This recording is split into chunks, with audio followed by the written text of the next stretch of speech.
Country music star Toby Keith has died, his social media sites and website announced early Tuesday. He was 62. The site said he passed peacefully last night on February 5, surrounded by his family. He fought his fight with grace and courage. Please respect the privacy of his family at this time.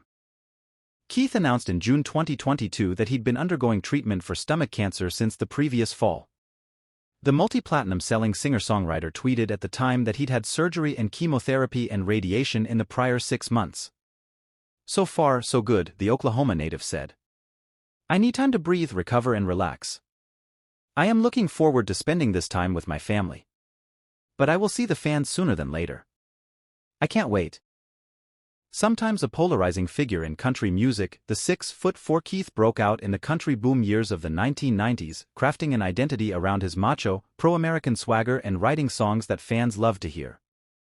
During the course of his career, he publicly clashed with other celebrities and journalists and often pushed back against record executives who wanted to smooth his rough edges.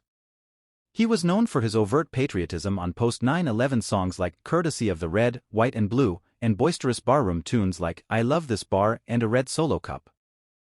He had a powerful booming voice, a tongue-in-cheek sense of humor and a range that carried love songs as well as drinking songs. Among his 20 No.1 Billboard hits were How Do You Like Me Now?, Should Have Been a Cowboy, As Good As I Once Was, My List, and Beer for My Horses, a duet with Willie Nelson. Keith worked as a roughneck in the oil fields of Oklahoma as a young man, then played semi-pro football before launching his career as a singer. "I write about life and I sing about life and I don't overanalyze things," Keith told the Associated Press in 2001, following the success of his song, I'm Just Talking About Tonight. Keith learned good lessons in the booming oil fields, which toughened him up but also showed him the value of money. "The money to be made was unbelievable," Keith told the Associated Press in 1996. "I came out of high school in 1980 and they gave me this job December of 1979, $50,000 a year. I was 18 years old. But the domestic oil field industry collapsed and Keith had not saved. It about broke us," he said. "So I just learned. I've taken care of my money this time." He spent a couple of seasons as a defensive end for the Oklahoma City Drillers, a farm team for the now-defunct United States Football League. But he found consistent money playing music with his band throughout the Red Dirt Roadhouse circuit in Oklahoma and Texas. "All through this whole thing, the only constant thing we had was music," he said. "But it's hard to sit back and say, I'm going to go make my fortune singing music or writing music. I had no contacts."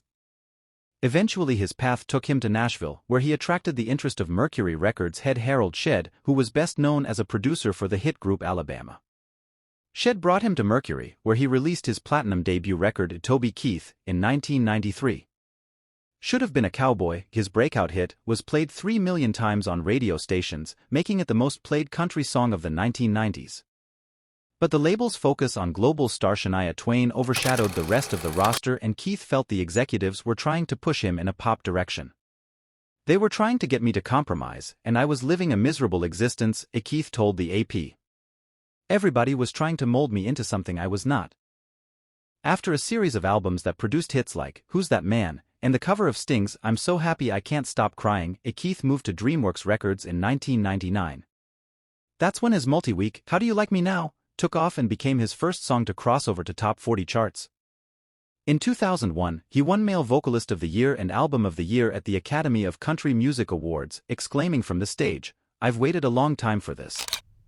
9 years." Songs like I Wanna Talk About Me, a spoken-word song written by Bobby Braddock about a man frustrated by a talkative partner, got him attention for its similarity to the cadence of rap, which Keith dismissed. "They're going to call it a rap song, although there ain't nobody doing rap who would call it rap," he told Billboard a magazine in 2001. Keith often wore his politics on his sleeve, especially after the terrorist attacks on U.S. soil in 2001, and early on said he was a conservative Democrat but later claimed he was an independent. He's played at events for Presidents George W. Bush, Barack Obama and Donald Trump, the latter giving him a National Medal of the Arts in 2021. His songs and his blunt opinions sometimes caused him controversy, which he seemed to court. His 2002 song, Courtesy of the Red, White and Blue, The Angry American, included a threat, "We'll put a boot in your ass, it's the American way," to anyone who dared to mess with America. The song got pulled from a patriotic ABC 4th of July special after producers deemed it too angry for the show. Singer-songwriter Steve Earle called Keith's song pandering to people's worst instincts at a time they are hurt and scared. Then there was the feud between Keith and the Chicks, formerly called the Dixie Chicks, who became a target of Keith's ire when singer Natalie Maines told a crowd that they were ashamed of then-President George W. Bush. Maines had also previously called Keith's song ignorant. Keith, who had previously claimed that he supported any artist's freedom to voice their opinion about politics, used a doctored photo of Maines with an image of Saddam Hussein at his concerts, further ramping up angry fans. His later hits included Love Me If You Can, Is She Never Cried in Front of Me, and A Red Solo Cup. He was inducted into the Songwriters Hall of Fame in 2015. He was honored by the performance rights organization BMI in November 2022 with the BMI Icon Award, a few months after announcing his stomach cancer diagnosis. I always felt like that the songwriting was the most important part of this whole industry, Keith told the crowd of fellow singers and writers. Subscribe now for the latest updates and exclusive content.